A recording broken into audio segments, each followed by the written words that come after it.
fomos testemunhas de Jeová.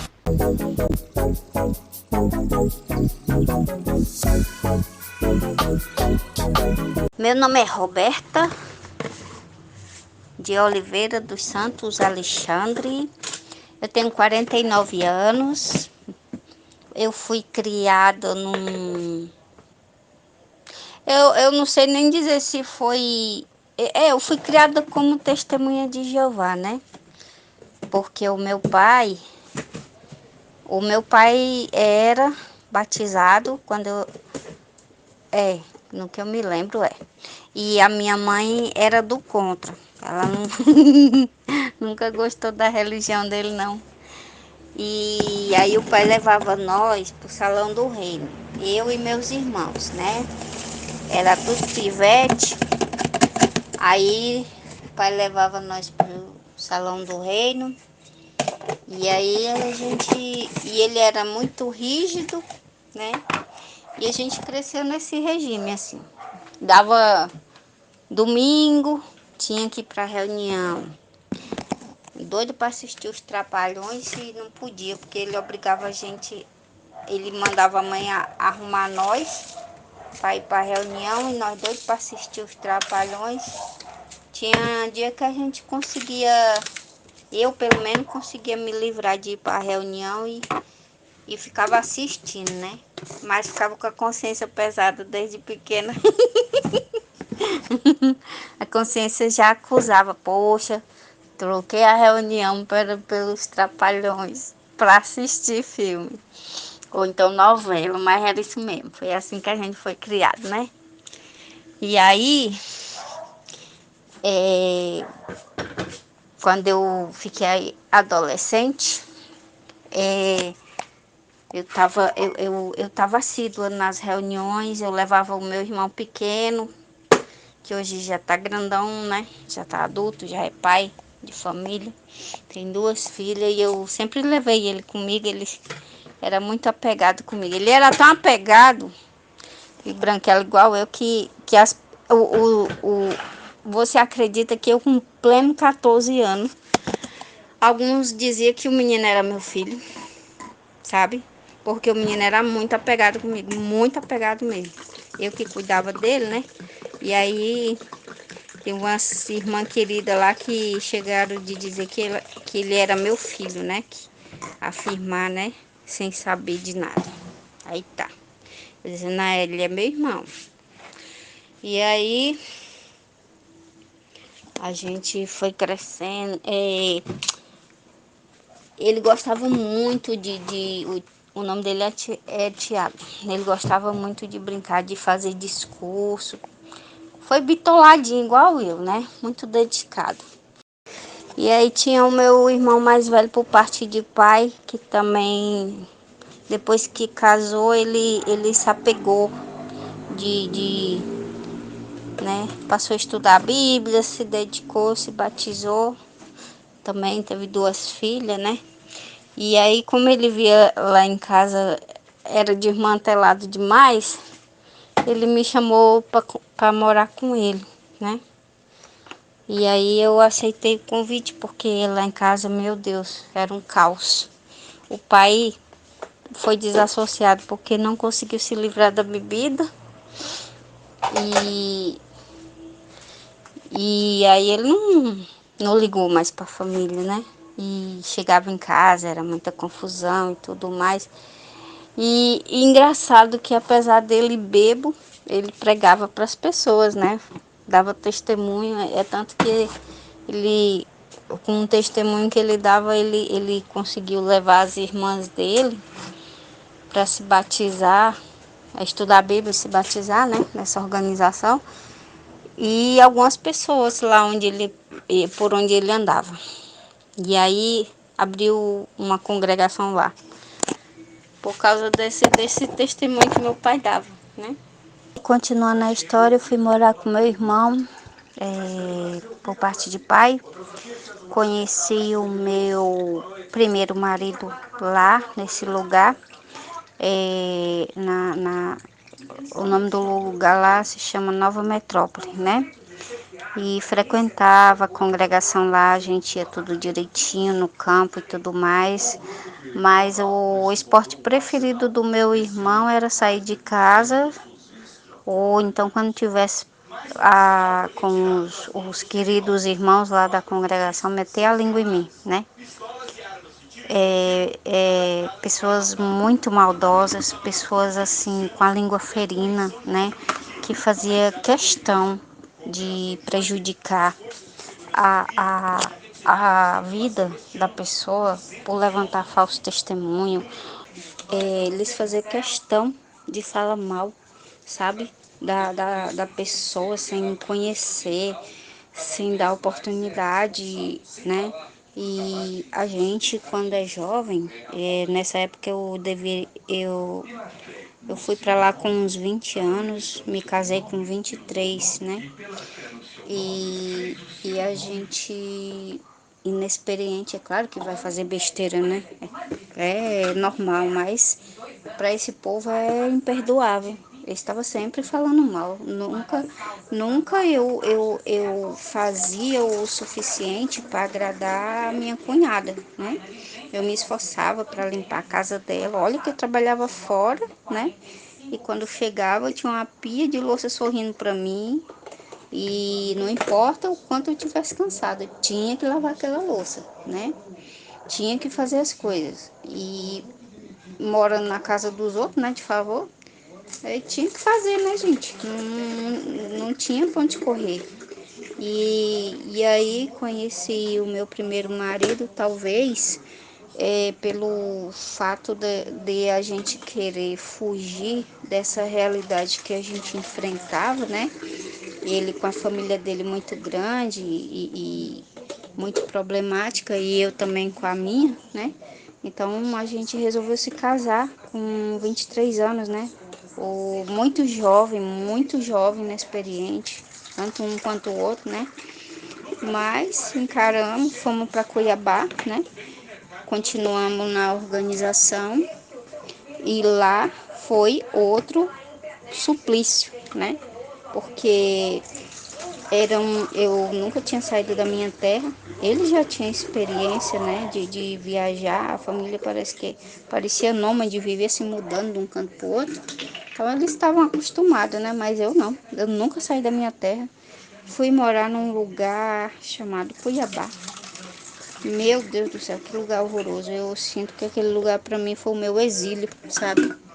De qualquer maneira foi um aprendizado, né? Contra a minha vontade. Tudo que a gente passa na vida da gente é um aprendizado, e ali foi, é que nem diz, né? A vida ensina, a vida é uma escola, e ali foi o meu aprendizado, né?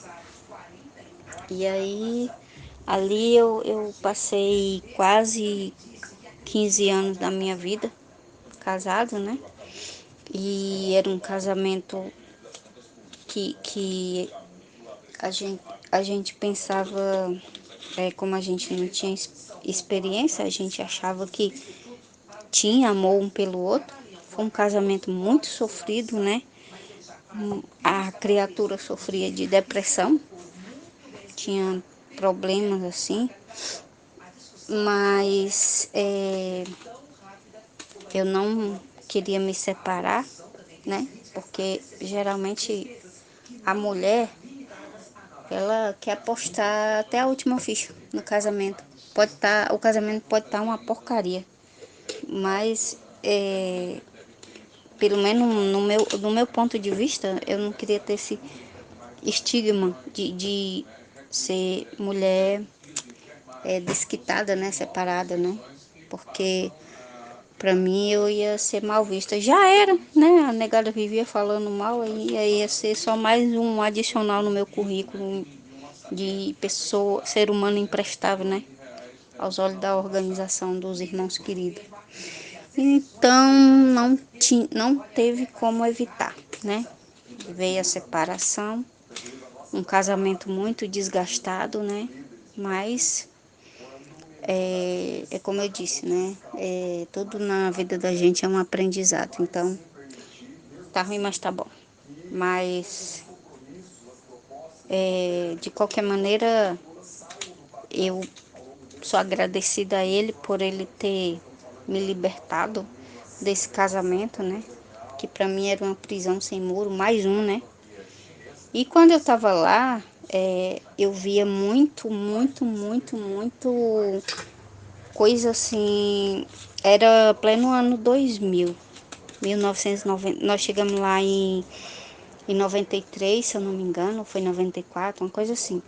E aí tava dentro da organização, frequentando reunião, vendo coisa estranha, mas botava assim na cabeça, não, no tempo devido, Jeová resolve.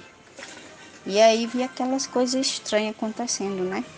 Eu trabalhava numa casa de família, a mulher era estudante, era daquelas estudantes que aos olhos dele nem progride nem nada, só esquenta banco. O filho era, o filho dela era, ela tinha dois filhos. Uma era modelo, aí quando estava passando por problema, voltava pro salão do rei, quando as coisas estavam ruins. E o outro era servo ministerial, né? E fazendo um discurso, oração na tribuna e a mulher prenha, estavam namorando, e a mulher lá prenha, né? Mas como não tinham condições financeiras, então aquilo ali, ninguém falava nada, ninguém tocava no assunto, né? De perguntar como é que estava, porque era um menino muito teocrático. Então, essas coisas assim a gente ia vendo, né? E aí o meu ex-marido foi se decepcionando, foi se frustrando com aquilo, né? E aí resolveu sair. Mas já vinha acontecendo muitas coisas assim que eu via e vinha fazendo vista grossa. Outra coisa que aconteceu assim nessa família que eu trabalhava lá de casa, na casa dela, né? Foi que ela criava uma meninazinha. Essa menina já deve estar uma adolescente, se ela não tiver matado já, não tiver morrido. Ela fazia coisas absurdas com essa criança. Chegava irmãos lá, ela tirava a calcinha da menina, mostrava as partes íntimas da criança, dizendo que pegou a menina para criar porque tomou de um parente lá, tirou ela do interior, porque a menina estava sendo estuprada, e aí fazia isso com a criança. Depois, quando a menina fazia xixi na rede, botava a menina para lavar a rede, né? E numa dessas eu me meti. Eu disse para ela, né, que eu ia denunciar ela se eu visse ela maltratando a criança, fazendo isso, porque uma menina de 4 anos não ia dar conta de lavar uma rede sozinha, né? E ela botava a criança de castigo para lavar. Ela fazia a menina comer pimenta, comer molho de pimenta, sabe? E eu tava vendo ali, eu não consegui mais fingir que aquilo ali não tava acontecendo. E não consegui mais, assim, deixar pra lá, sabe? Deixar nas mãos de Jeová, que Jeová resolve. Eu fui me meti e disse pra ela que eu ia denunciar ela, né? Aí ela parece que ficou assustada, aí veio com uma conversinha mole de dizer que conhece muitos irmãos pioneiros que passa fome, que sofre muito, que essa menina tem tudo do bom e do melhor, mas que era daquele jeito, né? Eu falei, mas é uma criança, né? E mesmo que ela tenha do bom e do melhor que você dá, isso aí não justifica você fazer isso com essa criança, não. Mas não justifica mesmo, sabe? Aí, resultado, a Lindeca me deu as contas, né? Porque ela sabia que eu ia ficar prestando atenção. Então, ela foi me dar as contas, mesmo precisando.